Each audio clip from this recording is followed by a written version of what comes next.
Cette vidéo est sponsorisée par NordVPN. Regardez. Maintenant.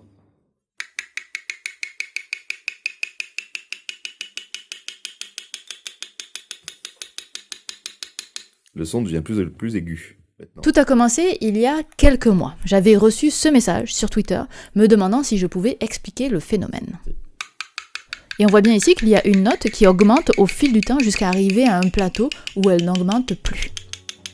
Comme je ne bois pas de café, je n'avais jamais fait l'expérience de la chose et je n'avais aucune idée de la réponse. J'ai donc vu dans ce mystère l'opportunité de faire de la science participative.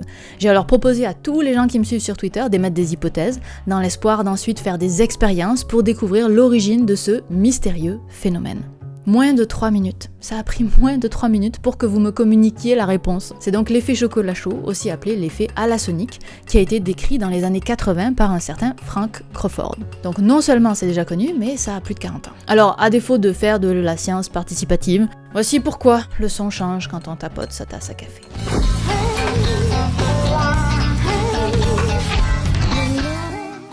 La clé, c'est la présence de bulles de gaz, parce que oui, on n'associe pas forcément le café à la présence de bulles, mais il y en a. Elles viennent de la poudre qui, quand elle se dissout, relâche le gaz qu'elle contenait.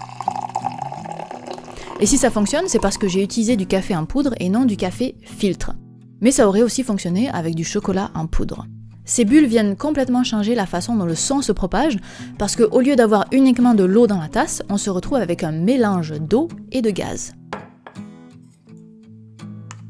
Et quand on change le milieu, on change aussi la vitesse à laquelle le son se propage, ce qui va ultimement venir modifier la hauteur de la note, donc le fait que la note soit aiguë ou grave. Physiquement, la hauteur de la note, ça se réfère à la fréquence de la vibration sonore. Et dans notre cas précis, la hauteur de la note dépend de la vitesse de propagation du son et de la hauteur du liquide. Donc vous n'aurez pas les mêmes résultats avec un verre à shooter, une tasse ou un verre particulièrement haut.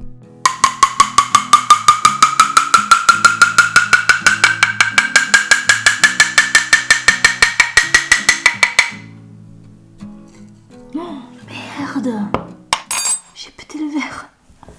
Va falloir me croire sur parole que c'est différent avec la hauteur du liquide parce que j'ai pas beaucoup d'autres verres. Mais donc ici, ce qui fait changer la hauteur de la note, c'est la vitesse de propagation du son.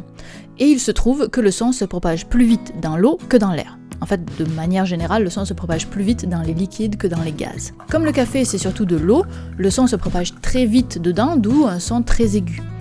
Quand on ajoute des bulles d'air dans le café, ça rend le milieu plus lent à traverser pour le son, d'où un son plus grave. Alors maintenant, pourquoi ça évolue au fil du temps ? Simplement parce qu'au fur et à mesure que l'on tapote sur le verre, eh bien, les bulles d'air s'échappent et diminuent la quantité d'air contenue dans le liquide.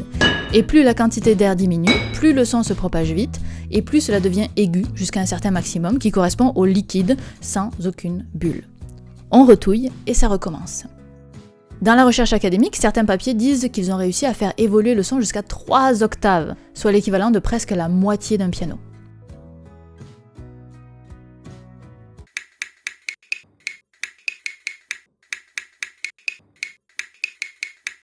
Voilà, maintenant vous savez pourquoi le son de votre tasse à café change avec du café en poudre.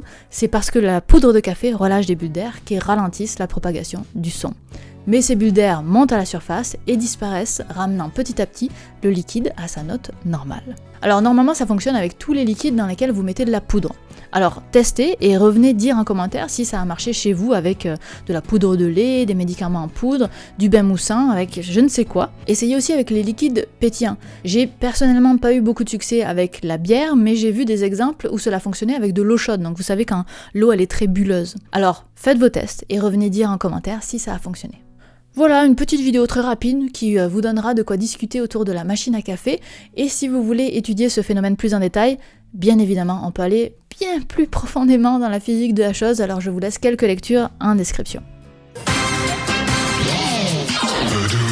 Cette vidéo est sponsorisée par NordVPN. Pour les quelques-uns qui n'ont encore jamais entendu parler de ce qu'est un VPN, c'est un moyen de faire croire au web que vous vous connectez d'un endroit alors qu'en réalité, vous êtes à l'autre bout du monde. Alors pourquoi on ferait ça? Tout d'abord pour cacher ses activités en ligne. Et ce n'est pas que les personnes mal intentionnées qui sont intéressées par ça, mais aussi des personnes comme vous et moi qui sommes un peu frileux à l'idée qu'on regarde ou qu'on analyse ce qu'on fait sur Internet. La seconde raison qui nous pousserait à faire croire qu'on est ailleurs dans le monde, c'est simplement pour avoir accès à du contenu géolocalisé.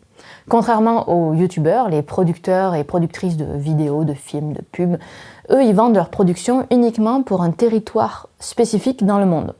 Manque de bol, si vous êtes ailleurs, vous n'y avez pas accès. C'est donc ce que le VPN permet de contourner.